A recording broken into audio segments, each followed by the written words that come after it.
Why fix something which ain't broke? You should never mess with a formula which simply works. Some things become so iconic, changing them even slightly can invite trouble. You must have heard these lines many times in the past couple of days while watching video reviews of this specific bike. And yes, these are genuine considerations which had to be taken into account by the Royal Enfield engineers and the design team while recreating this legend. But the thing is, according to me, the biggest challenge faced by Royal Enfield engineers and the design team was to recapture the essence, the soul, the character of the Classic 350 while also completely overhauling the bike under the skin. And have they succeeded in this massive challenge? Hey guys, what's up? I'm Shrinniket, you're watching Shri Productions, and today let's check out the all-new Royal Enfield Classic 350 in detail to find out just that.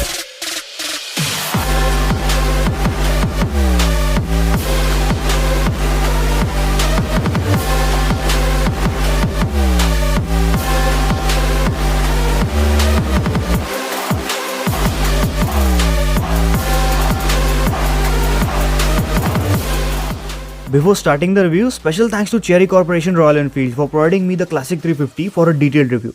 If you want to check out the latest Royal Enfield lineup and also test ride the new Classic 350, check out the new Royal Enfield riding gear and some merchandise.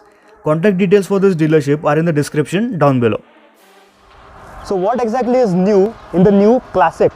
Well, other than the name, the Classic 350, literally everything on this particular vehicle is brand new and has been built from the ground up. Well, borrowed from the Meteor, but that's a different story. So the engine, the chassis, the brakes, the suspension, even the tires are completely new, completely different compared to the outgoing BS6 Classic 350. Design of the Classic was one aspect which wasn't easy for the designers to pull off. For one, they had to keep all the crucial elements like the headlamp cowl, the teardrop tank, the side paneling and the tail section closely resemble the original Classic, but change it just enough for the people to distinguish it as the newer one of the lot. I think they have tweaked the design by just the right amount to distinguish it but keep the iconic shape alive, as it is now easily considered as a status symbol for many in India. The headlamp cowl looks beefier and the clear lens, flat headlamp glass gives it a nice retro classic theme. The beefier front forks and the fork covers also contribute to the beefed up look from the front. The tank capacity has gone up by 0.5 liters and now stands at 13.5 liters. The teardrop tank design is pretty much the same, but the side paneling has been slimmed down a little bit, especially under the seat. The tail section gets a different tail lamp design, but the rear fender extends a bit too far. Overall, the new Classic looks just right for the retro classic appeal it has. Let's check out the exhaust note of the all-new Classic 350.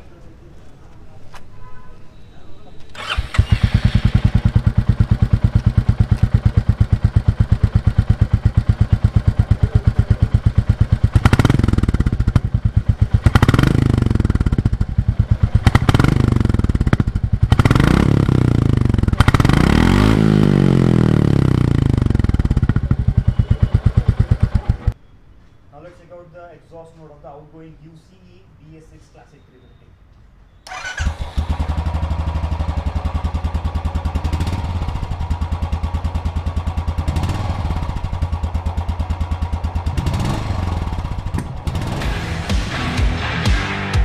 So talking about this new engine, well, this is the J series engine borrowed from the Meteor 350. So it's the new J series 349cc single cylinder air cooled motor which produces 20.8 PS, which is 1.1 PS more than the outgoing BS6 Classic 350, and it produces 27 Newton meters of peak torque, which is 1 Newton meter less than the previous Classic 350. What is the major change then? Well, the previous configuration used to have a push rod type valve actuation system, which meant that the camshaft actually lived closer to the crankshaft in the bottom end of the engine and used to activate two push rods which would then actuate the valves, the intake and the exhaust valves in the head of the motor. But now, like most of the other conventional motorcycles available in the market today, it also has a OHC, the overhead cam setup, just like on the Meteor. And also the addition of a counterbalancer shaft has made this engine a very refined experience. If vibrations on the older Classic were to give out a reading of 10 on the Richter scale, the vibrations on the new one are somewhere close to 1.5. Yes, it's that much more refined compared to the older one. Even if you rev out the motor, Just some vibes are felt on the contact points to the rider, which is expected from a single cylinder. And that's it. No other buzz is felt. It's unlike the old REs, which even if you thought of revving the motor past the mid-range, would feel like the crank was about to be liberated through the bottom end of the motorcycle. Fueling is precise and smooth. The revs respond in a quick and pretty impressive manner for what is a long-stroke motor. The power delivery though is calm, relaxed and spread throughout the bottom and mid-range. The gear ratios are well spread out and a constant cruise of 80 to 90 is going to be a breeze for this motorcycle. The gearbox though does require some effort in terms of the shifter travel, but is considerably lighter than before. False neutrals can occur if the effort applied is lighter than usual. The clutch though is adequately weighted and is not too heavy for daily city use. The new Classic uses the twin down-tube frame chassis, which is similar to that of the Meteor 350. But the wheelbase of the new Classic 350 is 10 mm shorter than the Meteor and stands at 1390 mm. Talking about the suspension setup, there is a drastic change in this department as well. While the older Classic used to have 35 mm telescopic forks up front and a 5-step preload adjustable shocks at the rear, twin shocks at the rear, the new Classic uses 41 mm forks up the front and a 6-step preload adjustable dual shocks at the rear. Even the tire profiles on this new Classic have changed, so it has grown by 10 mm at the front and 10 mm at the rear as well. So it uses a 100 section tire at the front and 120 section tire at the rear. With the older Classic, the outgoing Classic used to have a 90 section up front and a 110 section tire at the rear, which according to Royal Enfield improves the handling at the high speed stability of the new Classic. Now, just like the engine and the chassis department, the new Classic also borrows its braking setup from the Meteor. So it gets a 300 mm disc at the front and a 270 mm disc at the rear, while the outgoing Classic had slightly smaller disc sizes at 280 and 240 front and rear respectively. But one thing to note is that the lower variants, the reddish edition, gets only a drum brake at the rear, which stands at 153 mm and single channel ABS as standard. Handling of the new Classic is effortless for city use. U-turns are actually easier than some much lighter roadsters or street fighters due to much more angle on the steering, lock to lock. It's adequately flickable in the traffic and the bike feels like one single unit when ridden in a spirited manner. Suspension setup on the new Classic feels slightly stiffer, but the difference is so minute most riders won't even notice it. The handlebar has been flattened and the rider's seat has been shifted forward by just a small margin. This makes you feel like you're sitting on top of the motorcycle even more than before. The overall stopping power has improved due to better braking hardware, which also comes down to better tires. But then the brakes do lack in terms of the bite, feel and feedback. One important difference is that the ABS intrudes much later compared to the unit on the older Classic.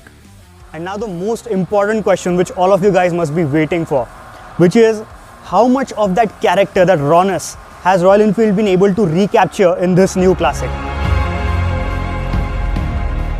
What made the Classic such a characterful motorcycle were its old school mechanicals. It was considered as the RE thing to break down in the middle of nowhere, having to deal with constant oil leaks and to have your hands and legs buzzing 3 hours after ride was over due to the excessive vibrations. Amenities like a fuel gauge, trip meters or even a clock were considered too luxurious. Completely eliminating the prior experience and the addition of the latter features would surely enrage the purists and the OG Royal Enfield people. But the world has changed.